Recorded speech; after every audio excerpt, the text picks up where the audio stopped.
පින්කම් කරලා කොච්චර ප්‍රාර්ථනා කළ හැකිද? ශ්‍රමය දානය කරලා වෝමලුවක සෑමලුවක මොනවද ප්‍රාර්ථනා කරන්න බැයි? ලැබෙනවා කරන ඕන ප්‍රාර්ථනාව. ලෞතර බුදුරජාණන් වහන්සේට ගංගාරෝහණ පූජාවේදී මේ තරම් ආශ්චර්යමත් විදිහේ උපහාරයක් ලැබෙන්නේ පසේ බුදුරජාණන් වහන්සේ නමකගේ ධාතුන් වහන්සේලා වැඩ ඉන්න සෑමලුවක කරපු වත නිසායි.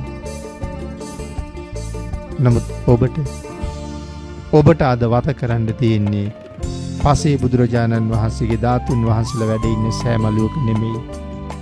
ලෞතර බුදුරජාණන් වහන්සේගේ ධාතුන් වහන්සේලා වැඩ ඉන්න තැන. තමන්ට ලැබිච්ච ජීවිතේට මොන තරම් සාධාරණයක් කරගන්න පුළුවන් කාල පරිච්ඡේදයක්ද අපි නිකරුණේ ගෙවල ගන්න. ඒක අපේ අවාසනාව වෙන්න පුළුවන්. අවස්ථාව ඕන තරම් තියෙනවා. පේජ් එකත් ෆලෝ කරලා අපිත් එක්ක එකතු වෙන්න.